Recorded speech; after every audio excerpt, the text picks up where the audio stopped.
Greetings, and wherever you are, welcome to Stockholm and to the Stockholm Security Conference. My name is Dan Smith, and I'm Director of the Stockholm International Peace Research Institute, SIPRI, which is hosting this event. The theme, as I'm sure you all know, is battlefields of the future. And this is a theme that is both broad and deep. You could start looking and thinking about the battlefields of the future in terms of where they will be. Will it be in the cities? Will it be more in rural space? Will it be in cyberspace, outer space? What about the seas? You could think about it in terms of technologies. What kind of technologies will be used on the battlefields of the future? You could think about it in terms of the actors. Will it be more non-state actors? Should we be focusing on terror and counter-terrorism? Will there be a return to more classic forms of warfare?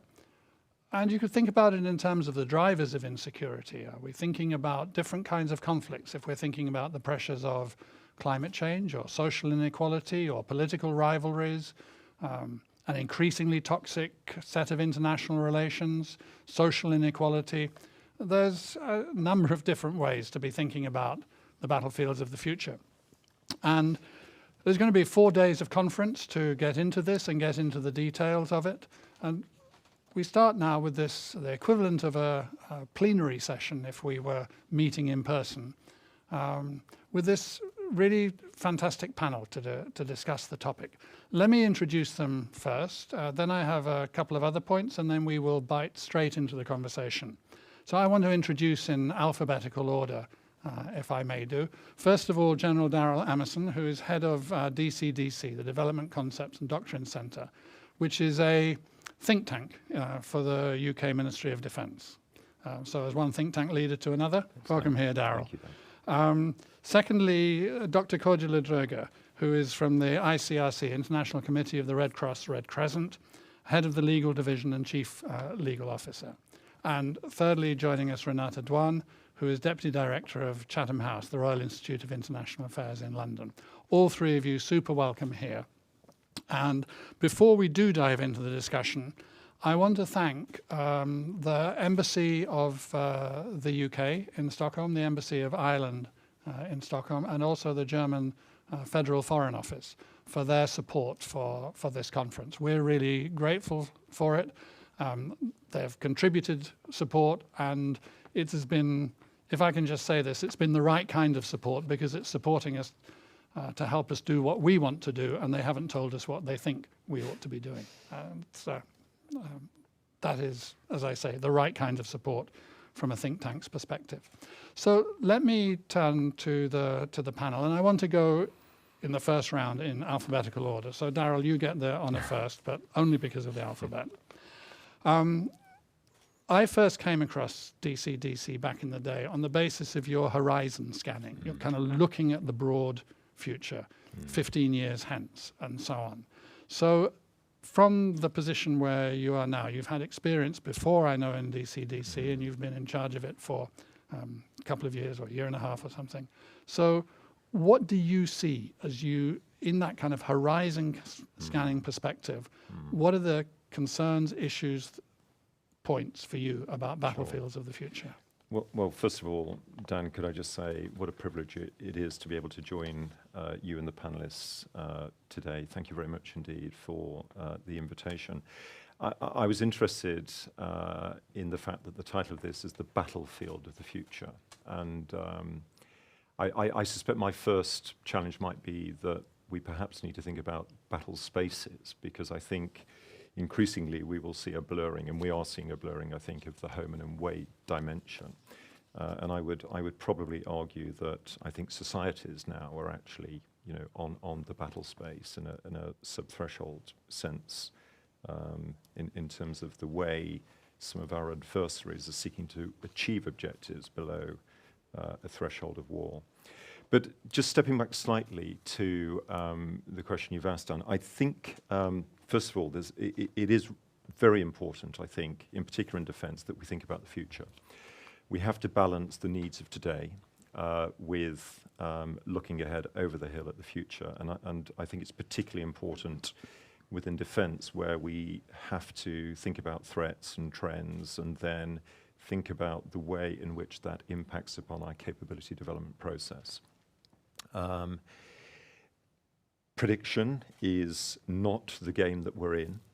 There is a serious peril of prediction that we must avoid, but at the same time, we must avoid short-term adhocracy as well, and it's trying to find the sweet spot between those two extremes, I think, is the key point, so that at some imagined future, we're not too far away, perhaps, from a particular scenario when it reveals its true self, that we can't adapt to that particular challenge.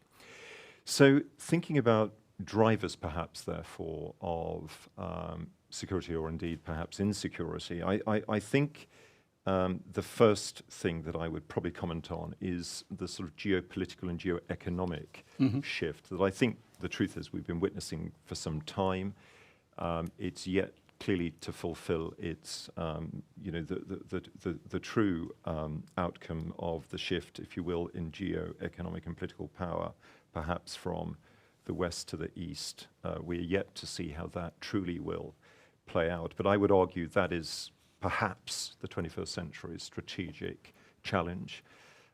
How will or will not the rise of China be accommodated within the current international system?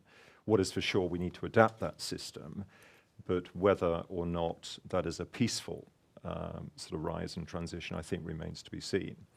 So I think that would be the first thing that I would highlight. I think the second thing is there is something about the pervasiveness of information in today's society and as we look ahead, and I think the potential for the use and exploitation of emerging and disruptive technology really geared around data and information in particular.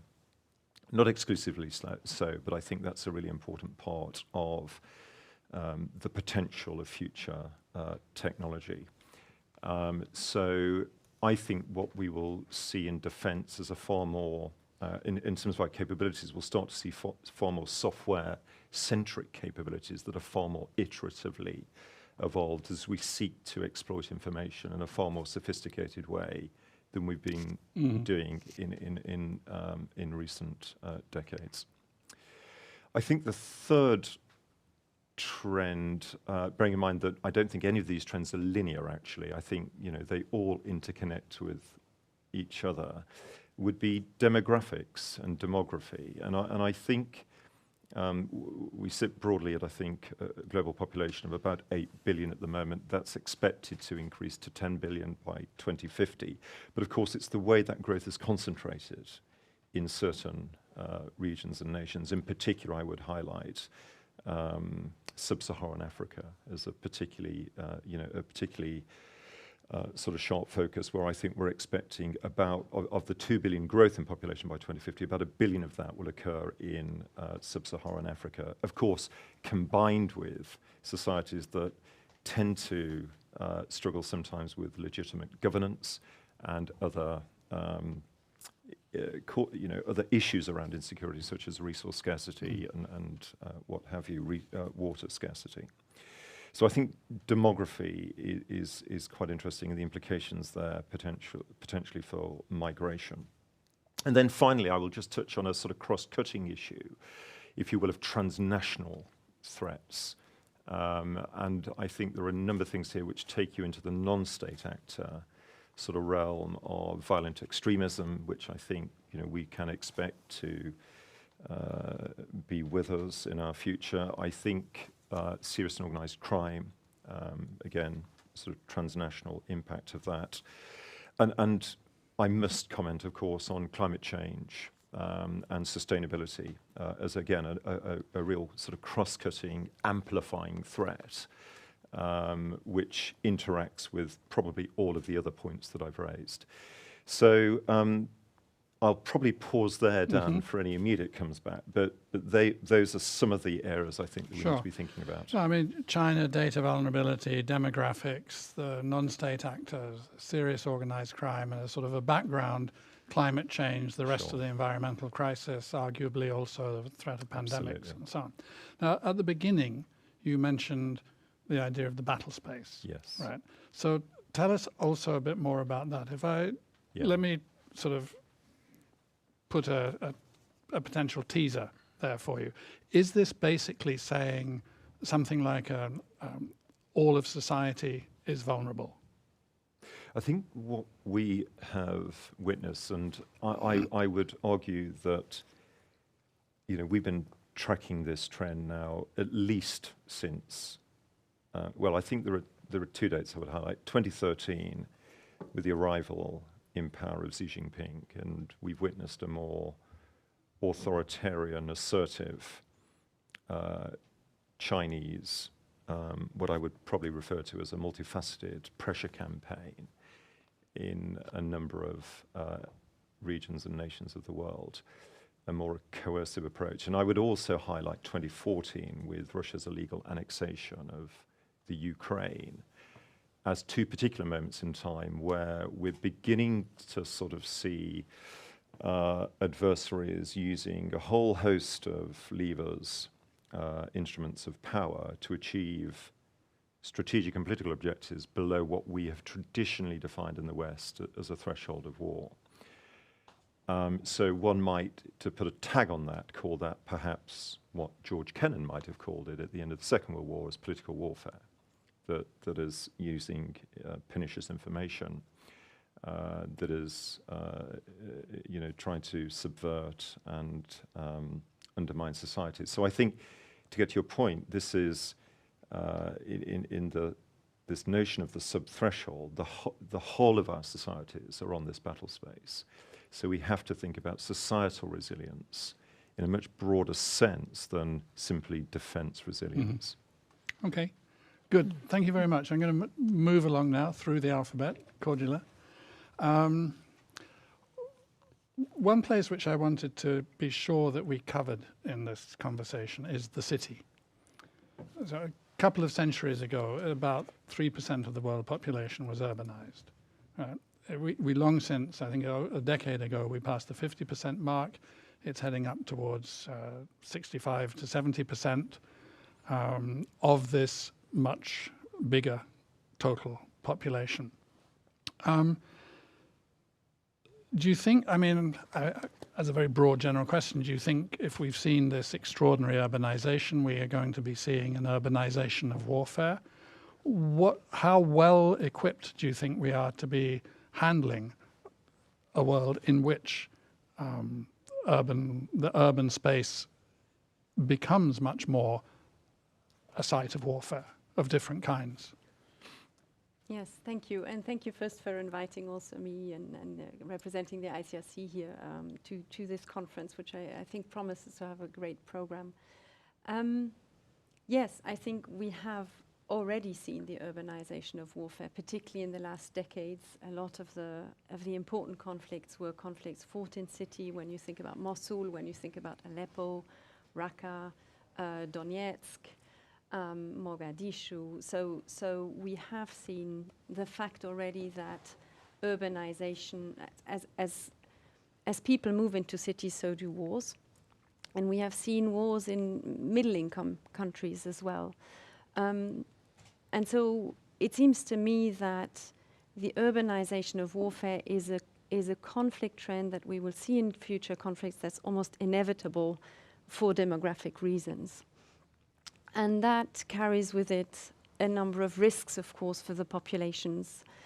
And those are risks that we have seen already in the current or in the current conflicts, and which is the weaponry used in cities, which is often inappropriate for those cities because it is often inaccurate. They're indirect weapons. They can be weapons with massive firepower, such as large bombs, missiles, multi-barrel rocket launchers. And so the issue there is that when you have a very dense, you have a density of populations, and so you have military targets and civilians and civilian objects commingling, being very close to one another, and weaponry used with a wide area effect that goes beyond the military target, and therefore a high likelihood of indiscriminate attacks. And so that is something that states urgently need to look at and see how either it can be avoided to use such weapons in such cities, or how very important preventing and mitigation measures can be taken, and they have actually been taken in very mission-specific areas. And so more needs to be done by states to make an effort there to spare civilians, because, as you all know, the great majority of those who die and get injured from conflicts are ultimately civilians today, and we have to try to avoid that this remains the case in the future. But there's also a link to the new technologies of warfare that we were talking about, and the vulnerability of populations, because, of course, in cities, there is more advanced technology. Systems are reliant on technologies, cyber technologies. And so when we think, for instance, about cyber operations as well in future conflicts, they will have particular and perhaps exacerbated effects in cities because of the interconnectedness of systems, and more importantly of the essential services on which rely on those systems, such as electricity grids, water systems, and with that comes then medical care, education, and so on. And so these risks need to be, I think, taken into account in future warfares, and as the world urbanizes. So, I mean, I'm glad you went into that space, because I had wanted to ask you about that. When we think about urban warfare, I mean, we're going to be thinking about these extraordinary and appalling images of urban destruction that we have seen. And I mean, indeed, they go back further to the Second World War. I mean, the pictures of Berlin and so on.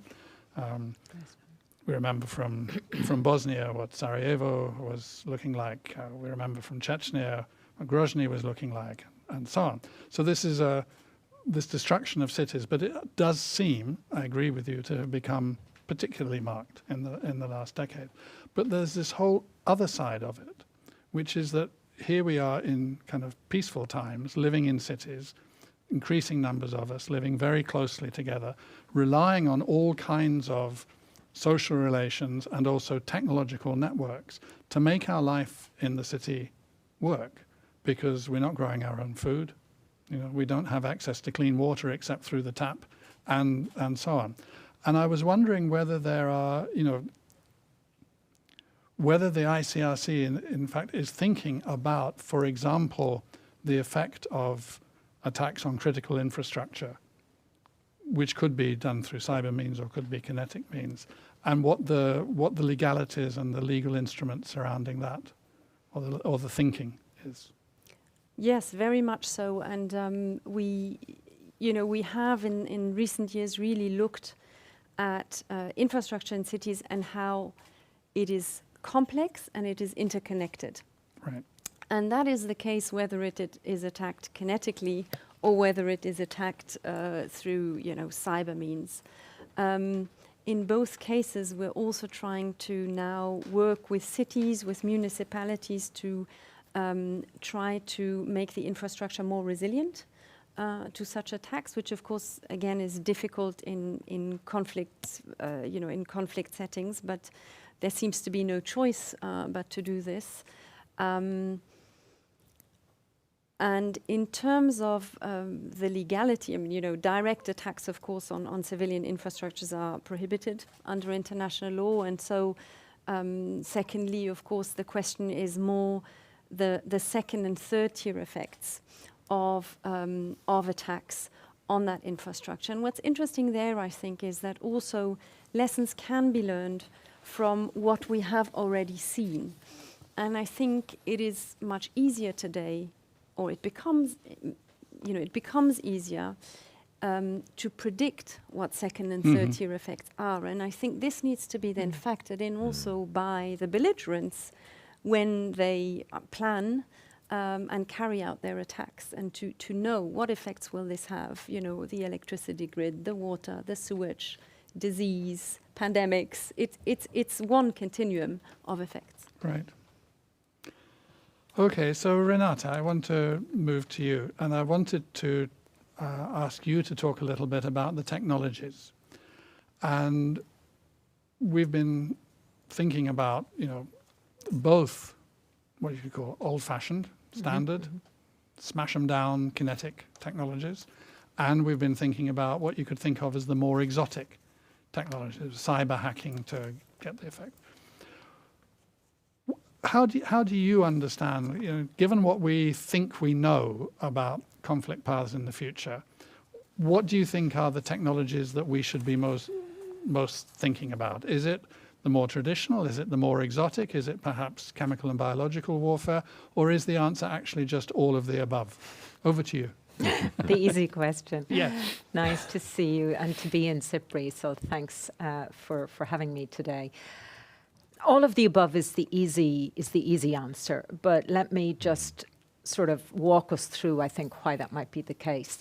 The first is I think there's a little bit of a tendency to become fascinated by the exotic, what you call the exotic technologies, the lasers and the sensors and the engagements. And I think it's important that we remind ourselves why we fight.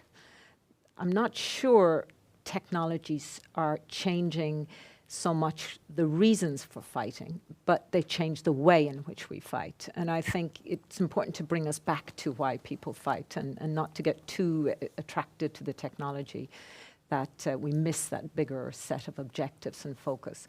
The second, I think, reminder that I think we need to bear in mind when we talk about technologies is that by far and away, the vast majority of people around the world die because of firearms. And destructiveness can often be achieved very simply. If we think about the Rwanda genocide, that was primarily machetes and burning people in locked buildings.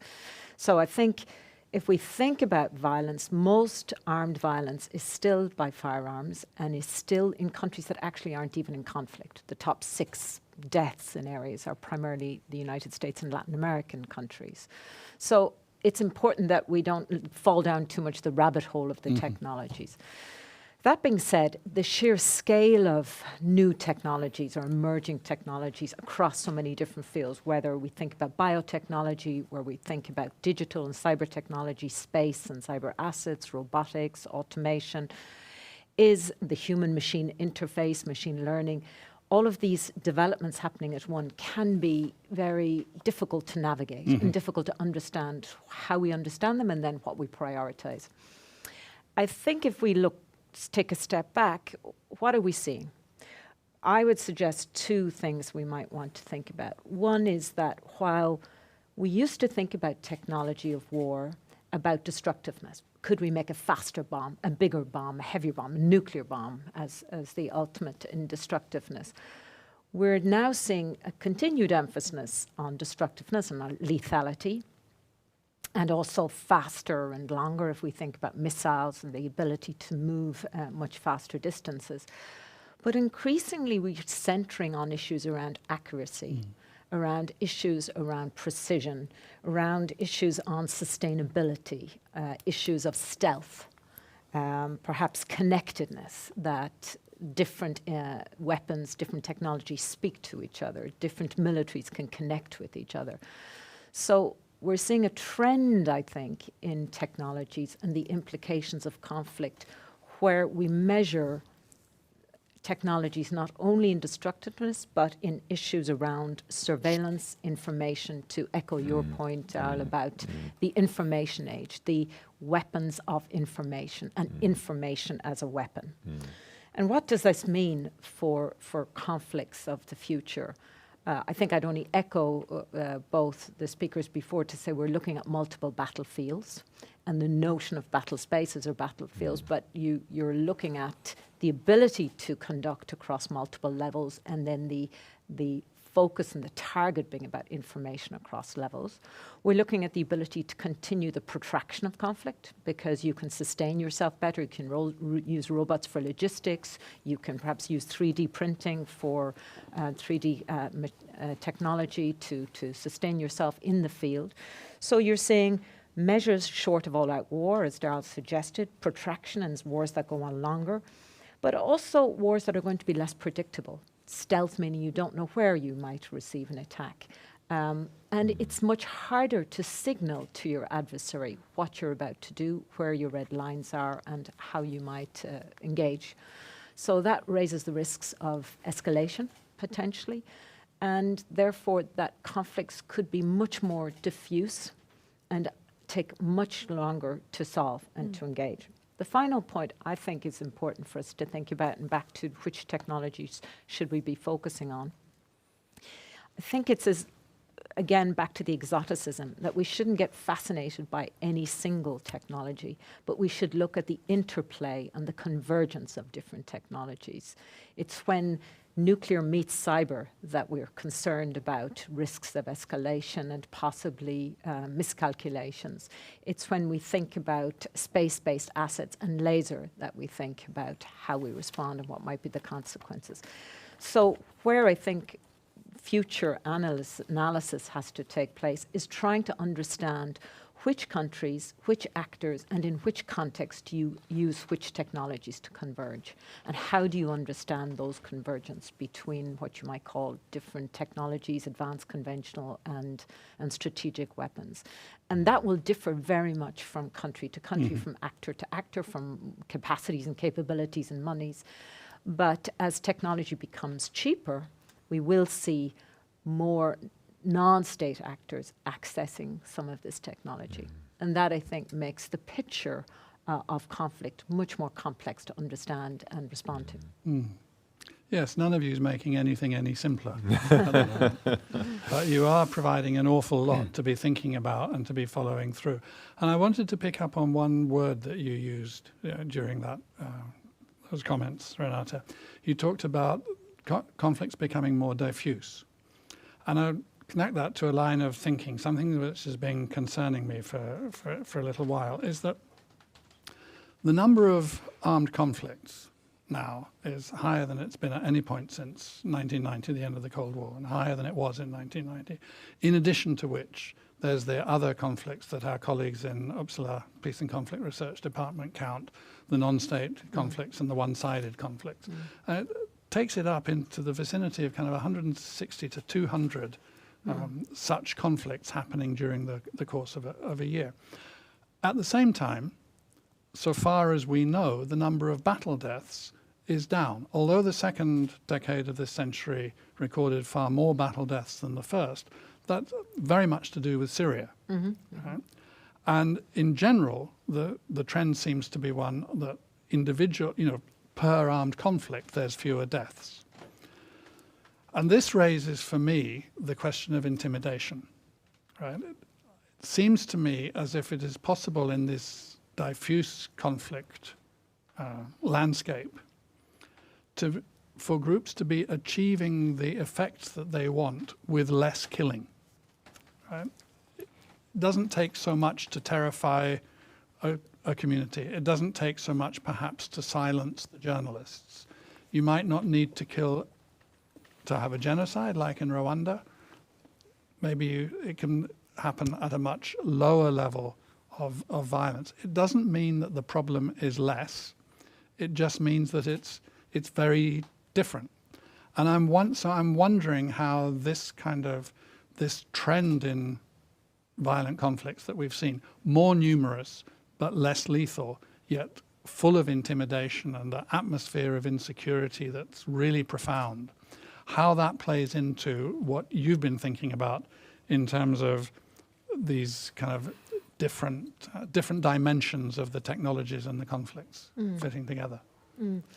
I mean, I think it's a little bit of two things. One is the objectives of conflicts. When we had objectives where you were fighting for territory, power, or an ethnic conflict, the eradication or the removal of a group, the massiveness of the state coming behind them, they were massively destructive. And if you look on the whole, state-based conflicts and ethnic conflicts tend to be highly lethal. If you're looking at the conflicts now where we see the blurring between political and economic agendas, where we see contests over information and disinformation use, what we're looking at is often you need the people alive because your goal is an economic one. So if you are in a Haitian gang right now, you're not necessarily needing to kill lots of people, but you are using the reign of terror to achieve your objectives of money making, for example. If you're interested in transport across the Sahel and cigarette smuggling or weapons or other smuggling, you want communities there because communities will provide you with food, provide you with shelter, provide you with support. So you may well intimidate and be coercive towards the community, but you want them alive, not eradicated. So I think it depends a little bit first on the objectives of conflict, and that gets at this blurring of what do we do when we're looking at non-political conflicts, given that most of our thinking and instruments is around conflicts. And then I would come back to the information space again and the nature of the information-oriented warfare.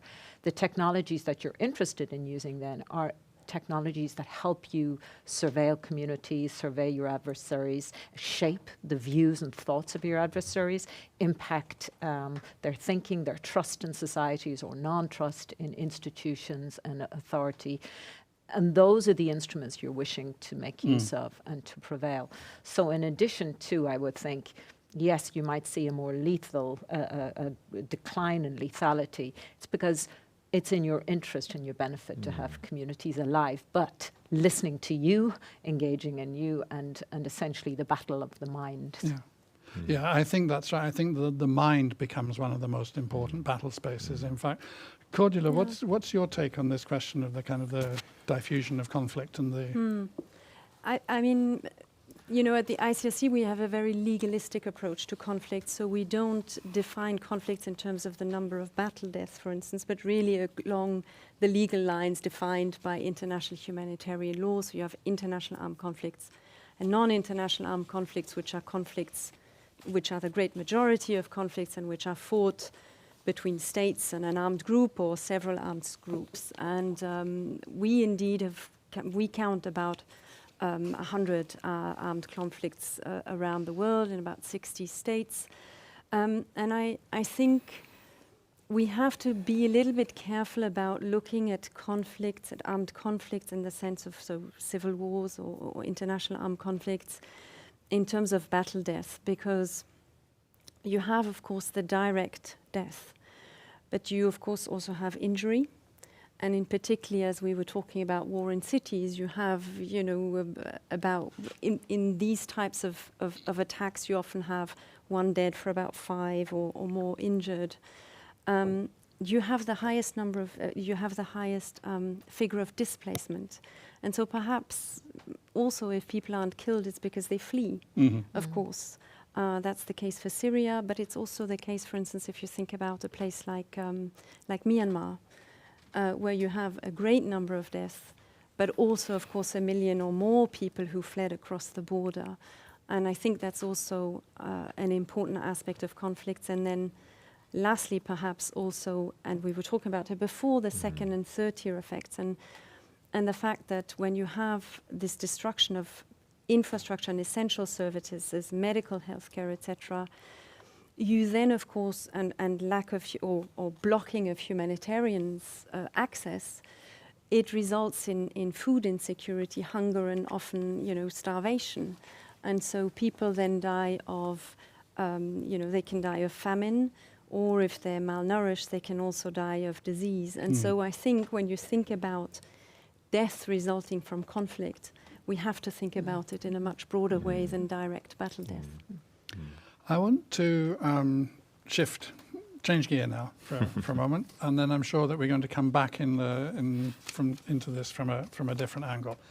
And I wanted to start with you, Cordula, and then come to Daryl. I want to ask you, shifting back a little bit towards technologies and thinking about the concern, and there's a lot of concern, a lot of intergovernmental activity, and SIPRI has been working with ICRC on this, about this sort of indeed exotic technologies, the implications of artificial intelligence and machine learning. We've looked at it at the level of strategic stability and balance, and there's going to be some sessions on that in this conference. And we've looked at it at the level of what are often called killer robots, lethal autonomous weapon systems, or more generally, autonomy in weapon systems, because there are grades of it, there are degrees of it. So what do you think are the challenges that arise from that, from broad sense, the use of robotics, machine learning, and artificial intelligence? So, very simply defined, autonomous weapon systems are such systems by which, once the system is triggered, it will use force against an object or person on the basis of a target profile, and on the basis of sensors which react to the environment. So it's an environment-triggered use of force. And what that means, in effect, is that the person that chooses to use the weapon and deploys the weapon will not know who exactly or what exactly is being targeted, when and where. And that, of course, creates then questions about respect for the law, in particular international humanitarian law, the law applicable in armed conflict, and very profound ethical questions as well. Why?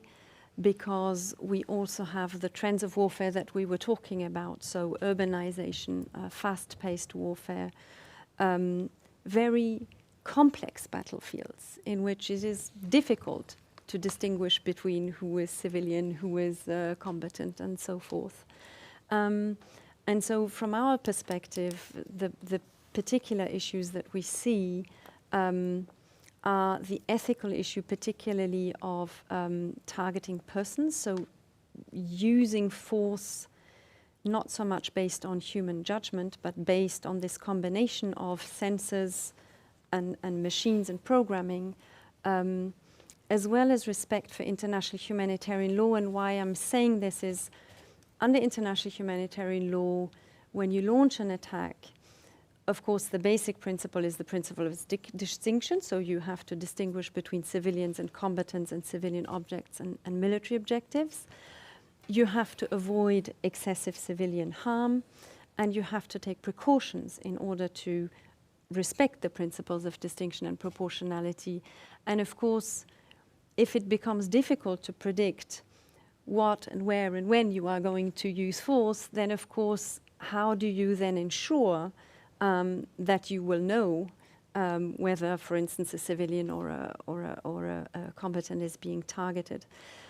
And what we have seen is there's a lot of debate among states. There has been debate among states for many, many years, but there is insufficient clarity about how states understand their obligations, or indeed also where the ethical limits are seen. And at the same time, we have, of course, very rapid technological developments of such weapon systems. And in our perspective, therefore, it is quite urgent that states should come together and agree to what are the acceptable limits to such weapon systems. And ideally, from our perspective, this should be done through legally binding rules, because we have seen over the past decade and more that it hasn't really worked to be very clear on the limits just by declarations or policy or legal positions that states have expressed. Okay, so I mean, I think that's absolutely right. It's the question of regulation comes in really strongly, and I'm sure we're going to pick that up again. But I wanted to turn to Daryl, because the landscape which we're kind of setting out suggests that the military profession is already much different from what is probably in many people's heads when they think military, and is going to get even more different. I mean, diffuse conflicts, changing theatres of war, not thinking just about battlefields, but about battle space, societal resilience, the exotic technologies, but also the unexotic technologies, the range of different actors, the shifting social, economic, and environmental realities, which are pressing social, creating social pressures in different directions. And there you are, kind of trying to figure out what you're going to do. When you think about weapons procurement in the military, for example, you're often thinking about weapon systems which will actually be functional a quarter, a half, a century, or longer ahead from where you are when you're having you're thinking it through.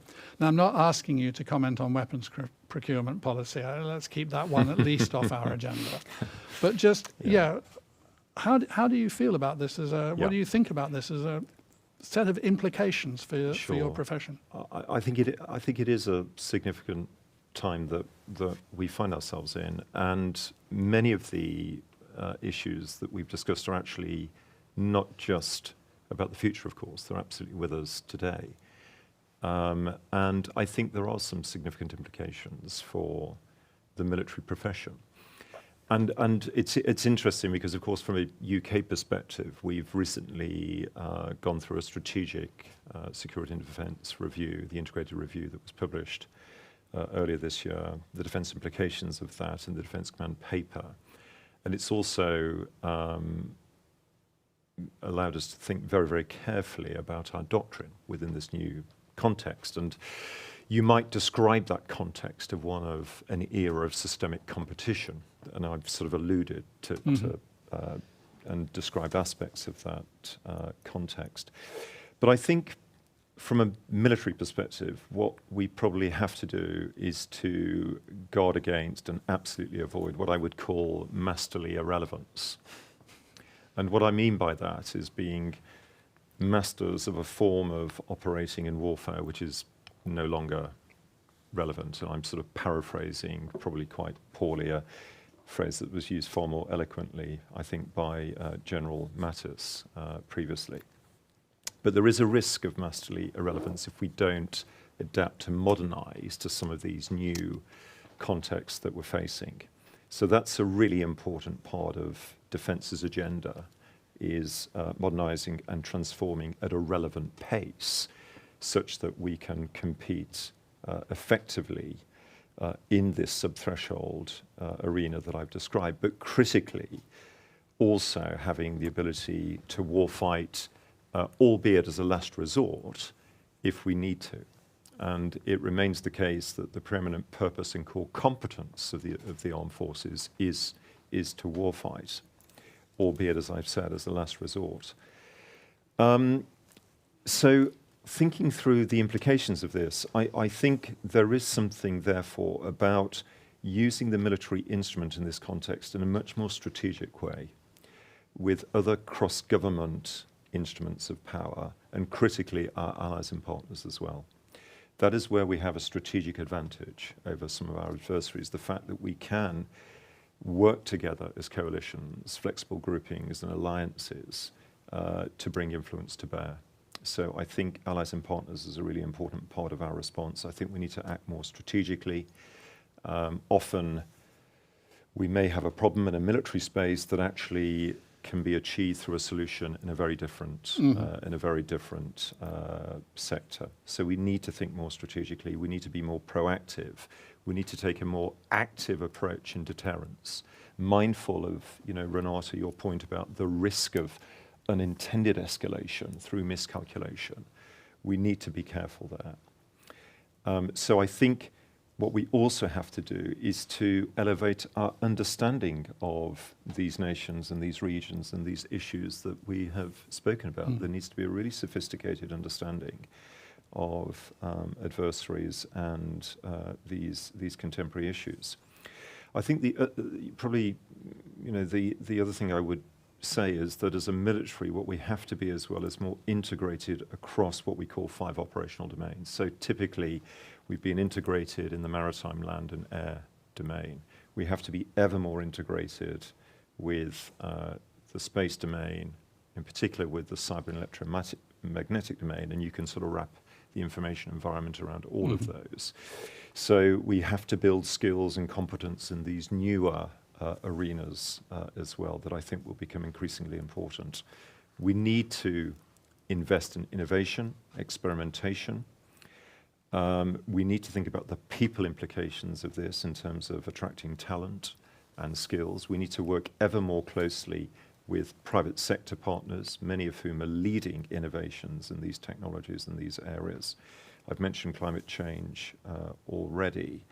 So that's, I think, a flavor for the way we need to respond. But I would just make one final point, and you touched on it, Dan. We do have to change the way that we approach acquisition and the rapid pull-through of capabilities.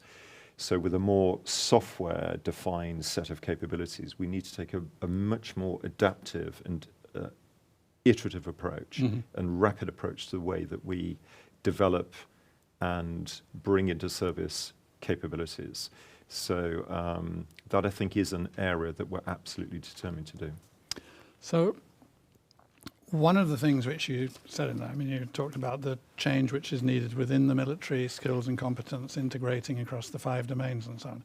But you also talked about partnering outside. There might be problems to which you know, they are visible within your domain, but they're not going to be solved within the military. They're going to be solved.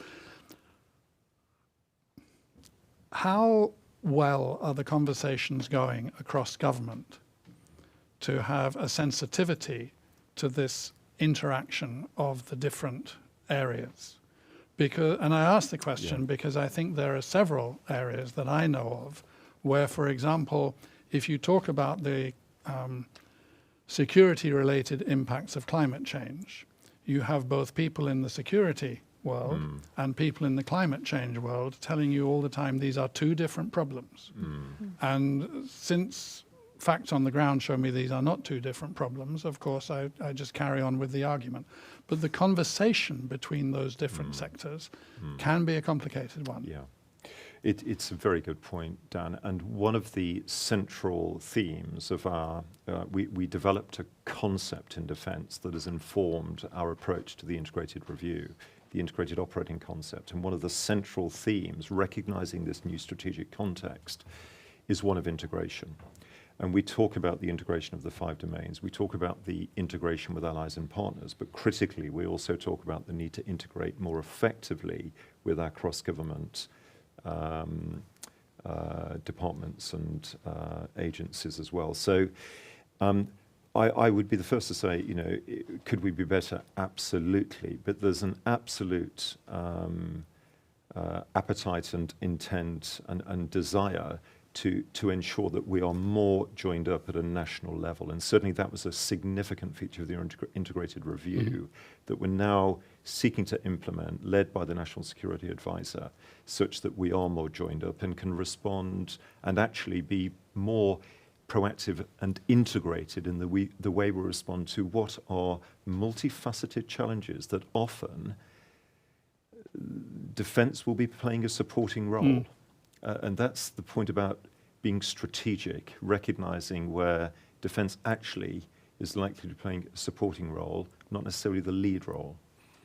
So, Renata, I want to kind of set a little bit of context to the next question I'm going to ask you, because first of all, I think there's a kind of a parallel thinking about the military and government and thinking about international agencies, and that's where I want my question to you to focus. But the context part of this is that I presume that it is not only in the UK that this kind of thinking and this kind of conversation is going on. And I presume it's not only in countries that you've referred to, Darrell, as being potential coalition partners and allies, that this kind of thinking is going on. It's across the board, right?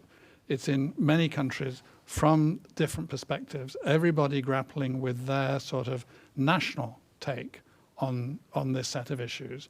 And very often then those different national takes are inevitably competitive with each other because, as you said, there's a kind of, this is an era when systemic competition in some sense seems to have returned, or at least great power relations are full of confrontation again. So thinking, including that context, alongside just, you know, the dozen other complexities which we have introduced in the course of the conversation so far, thinking about the work of UN agencies and other international bodies, whether it's the African Union or the European Union or more sub-regional organizations, ECOWAS, whatever it might be. But thinking about the big agencies as well, the World Food Programme, UNHCR, UN Women, and so on. Yes, how does what we are talking about affect them? How can they, in some sense, influence what we're talking about? This whole question of working together across divisions, of understanding a complex, shifting picture, how well set up do you think that those bodies are for taking on this kind of issue? I mean, the short answer, I would say that navigating the implications of complexity and conflict, and especially the proliferation of new technologies, is actually going to put more emphasis on the human dimension. And what do I mean by that? I think there has been a tendency, partly driven after the Cold War, to sort of see conflict related to poverty and development and inequality issues. And so there was almost a trajectory of development in which, as you moved into the sort of end of history, you would move out of conflict as equity, development, access happens. Now, that was always a simplification. We've had plenty of time to debate the limitations of that form of thinking. But I think one of the implications for how international actors operated in conflict or fragile states was a sort of a teleological, we have the modality, we know what needs to happen, the elections, the stability, the DDR, and then we move on. And I think what we're now needing to move to is a much more bespoke analysis of every conflict context or fragility context, much more bespoke analysis of who's fighting, why are they fighting, with what are they fighting, and against whom are they fighting, and what are the implications for civilians, what are the implications for power, for order, for resources. And so that much more bespoke analysis can be assisted by technologies. And so we're needing international organizations to get much smarter in the data they collect, in the use of that, in the analysis, just as armies around the world are trying to think about analysis and data. But routinely, we don't tend to equip international organizations with lots of information and data. And the training that you mentioned, the training to be able to work across languages, if we think about some of the lessons that we debate now about Afghanistan, understanding local context, deep appreciation for language, for differences, for histories, for geographies, do we bring that sort of analysis? So we're seeing, I think, an interest in data in the agencies, humanitarian agencies, as well as peace and security agencies, but we're quite a far way off from having both big data exercises of gathering and then the most really important part, which Cordelia highlighted a little bit in autonomous weapons systems. You use data, but are you sure it's the right data? And how you interpret and analyze that data is really critical. And I think there's still quite a bit of work to be done in that space. And then for organizations at the regional level, like African Union, ECOWAS, that's of course an even more difficult challenge to have access to that information. That raises for me also two other points. One, the state-based organizations are now grappling with the prevention, the mitigation, and the resolution, the sustaining peace of conflicts that are not even in and about and around states. And yet they're state-based organizations. So they think in terms of national mandates and boundaries. They use instruments around the tools. Their focus tends to be around on building the state. How do we understand who's around the table at the moment in discussions or engagement? So to what extent do we have international organizations moving to much more sustained dialogue with local actors, with sub-state actors, with non-state actors, with private tech? How do we understand the partnerships that we might need, whether with Facebook or other big tech companies in relation to thinking about elections, to thinking about misinformation, to thinking about disinformation campaign, while respecting the different roles and appropriates and independence and autonomy of each. So I think it's asking a lot of questions for us about how we design our interventions, whether, again, humanitarian development or peace building related, and who comes around the table. The other final point I would say is I think we're moving away from large solution-based approaches to peace and security discussions. We're moving away from the comprehensive peace accord at which you would do elections to post to power resource sharing, because that's centered around elite bargains and that's centered around resource distribution and power distribution within the structure of a state. I think we might need to look at, if you're looking at places like Libya or Syria, towards much more and Sahel, local-based discussions around operational needs on the ground, context-specific ceasefires, specific arrangements of accommodation. And that sort of building a network of peace processes and local agreements and engagements is going to be a much more protracted exercise for peace building, I think, and in which we will need those tech capabilities at every step in the way, whether it's remote monitoring sensors, whether it's different forms of information tools that we have. Could I just come in very briefly, Dan? do. I mean, much of what Renal said really resonated with me when I reflect on experiences in Iraq and Afghanistan, because I think what you're describing there, Renata, is sort of working with the grain, with a really sense of deep understanding through that network, very bespoke network for a particular problem. I think that is something that, reflecting on Afghanistan and Iraq seems to me to be a very important factor to think about today. And I would just add one final thought to that, is that in the cases of Libya, and to some extent Sure. Afghanistan shows us, is that you might need 2 or 3 level orders of engagement, because you engage at an even more deeper and local and immediate process on the ground. You also have to navigate a much more fractured political system. So the roles of actors, as we saw in the case of Libya, having to negotiate rules of the road, what types of weaponry, what types of engagement is being provided, what types of sanctions, embargoes are being observed or not observed. That sort of 2 or 3 level order of discussions between states outside and actors outside the conflict, but who are impacting and shaping the conflict is going to become very important. long-term commitment as well. It has to be a long-term commitment. Yeah, I mean, I think that, much of that discussion that you were talking about going back into the 90s, that we saw a sequence of things, was actually based on a historical misconception about how something called development actually happens. That it didn't happen because of those kind of simple sequencing. It's contradictory. It's full of winners and losers, ups and downs, sideways, backwards and forwards, but making some kind of progress in many cases, but not in all. But Cordula, I wanted to ask you, what is being painted is a kind of quite, in some senses, chaotic picture. And as you said, the ICRC comes with a quite legal, law-based approach. How do you, if there is a difference, if there is a circle here to be squared, how do you fit the regularity of law and legal principle to the chaotic diversity of some of the individual situations that we're talking about, made even more chaotic and diverse when you think about the need to be addressing 3, 4, 6, 10, or however many of them? How do those different kind of things fit together, the mindset and the reality?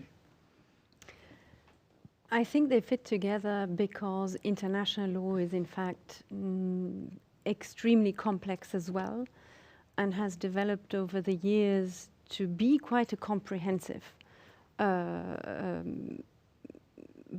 body, in which you have rules that are, because they're international, still broad enough to be interpreted and applied to all the situations on the ground.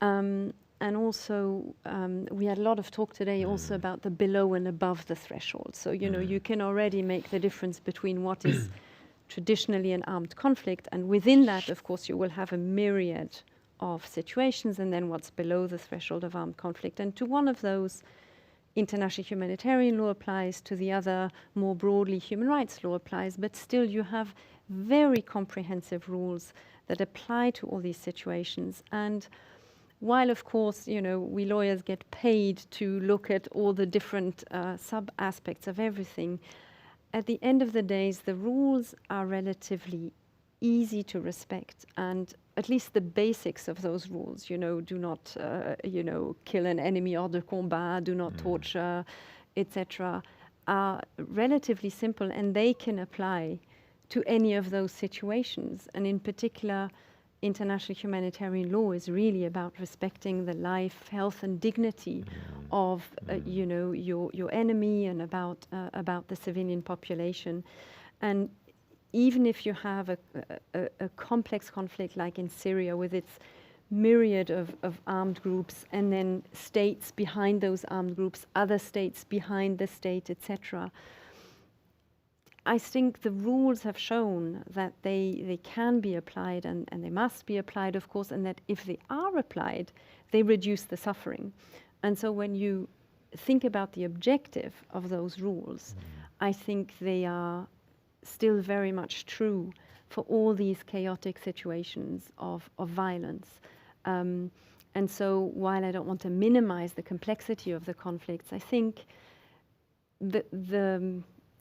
all of them still fit within the boxes, because the boxes of international law, international humanitarian law in particular, are still, they are universal principles, and they are true throughout those conflicts, and they protect people in all of those situations. Could I just echo Cordia's point? Because in everything that I've said, both in terms of the way in which we will operate, potentially have to war fight, in the way in which we will be developing and exploiting emerging technology, the absolute foundation for that is UK national law, international humanitarian law, and the relevant aspects of humanitarian law as well.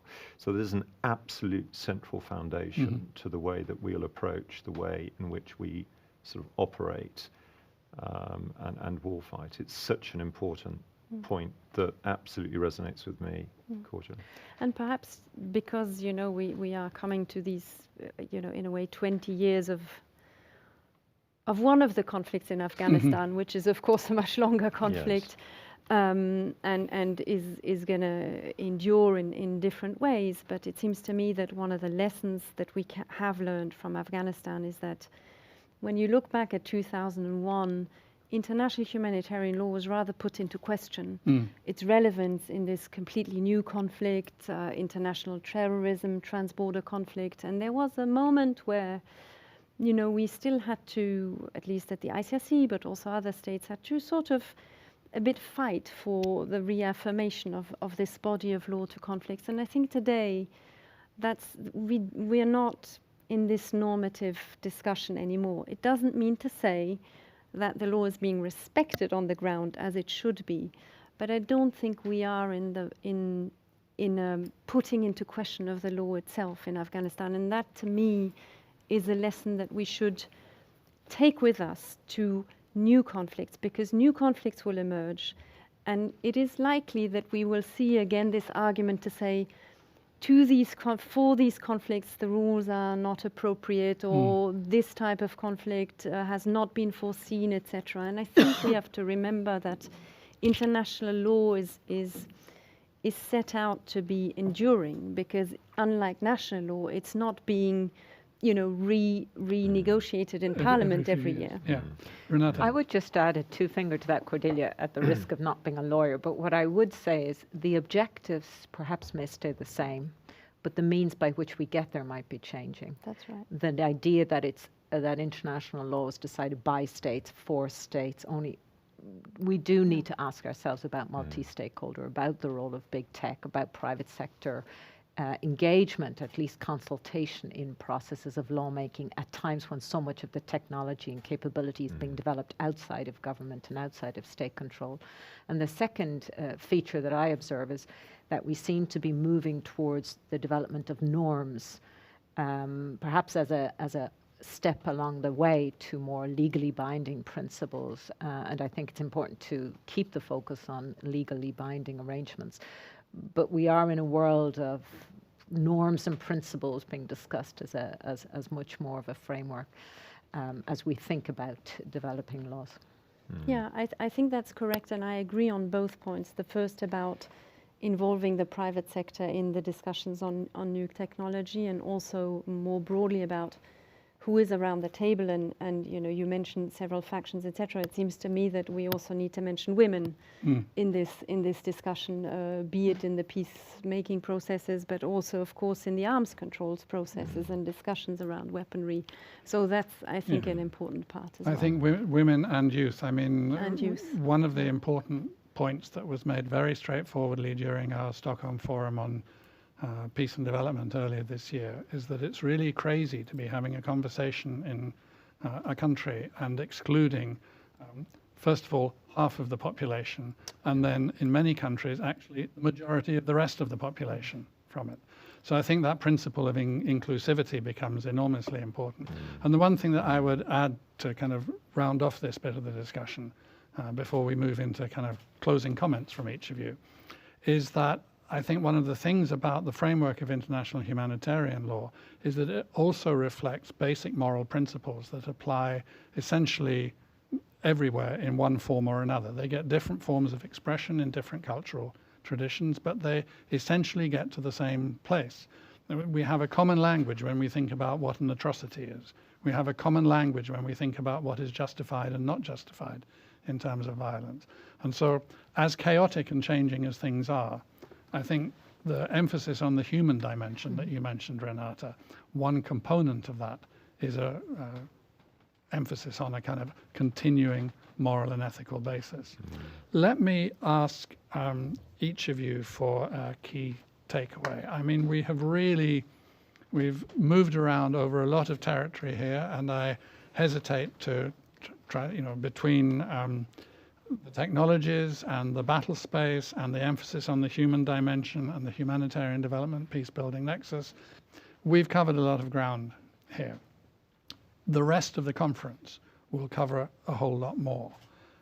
In alphabetical order again, because once I've stuck with the system, why not stay with it? What would be the key takeaway, couple of minutes maximum, that you would like people to be taking on into the conference sessions in the rest of this week? Gosh, Darren, Dan, this is where I have to be very disciplined because I could probably think about 5 or 6.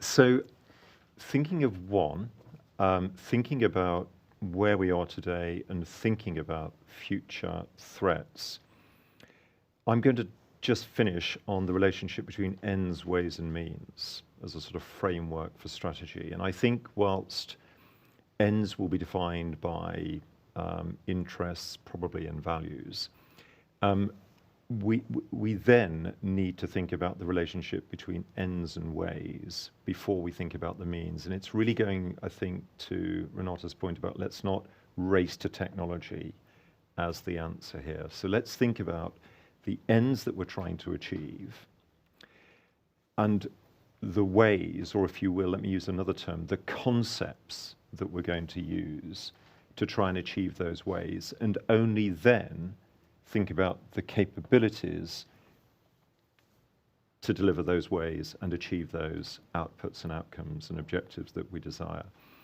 And therefore, my point is, let's take a concept-led, threat-informed approach to the way we think about the future. Thank you, Daryl. Cordula, over to you. Yeah, difficult, but it's maybe more a wrap-up of also what you just said. I would have 2 takeaways. One is if we think about future battlefields, or rather perhaps conflicts, let's think about the mega trends in which they inscribe themselves. So we talked about urbanization, we talked about climate change, and we see that I think of the 25 most climate vulnerable countries, 14 are in armed conflict situations, and yet climate finance goes to 70% to middle-income countries. And I'm not talking now about, whether climate change or erosion of the environment creates conflict, but just that when we look at the vulnerability of people, it is clear that these are compounded vulnerabilities. It is also likely that many of the conflicts we will see will happen in poor countries, and in countries, as you said, where the great majority of people are children. And so those who will suffer primarily in those countries will be children. And I think that has to be our focus when we think about these future conflicts. So it's to keep these trends in mind. And then secondly, about new technologies, it goes perhaps a little bit into what you were just mentioning. I would say let's be perhaps almost a little bit technology agnostic, and take technology with a measure of sobriety. From a humanitarian perspective, it might be that certain technologies, and you were mentioning, Renata, might be more precise, more accurate. But of course, new technologies always carry risks with them. And I think in the instances that we are talking about, cyber, autonomous weapons, we have to keep perhaps a human-centric approach to such technologies and think about how they can, still be human-centric and acceptable for us as a matter of law and ethics.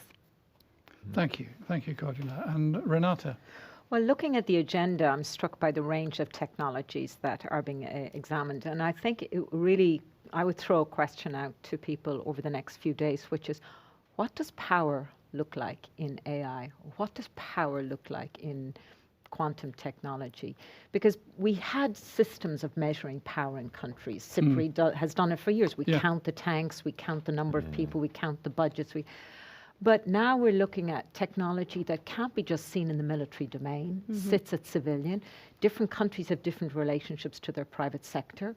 How we understand, one thing is to have a tech capability, another is how you deploy it and use it. So I think we need to think about power differently when it comes to new technologies, AI or other. So that's one, and it'd be interesting to discuss that. And the second is, I think we need new ideas about how we navigate war and conflict in new technologies.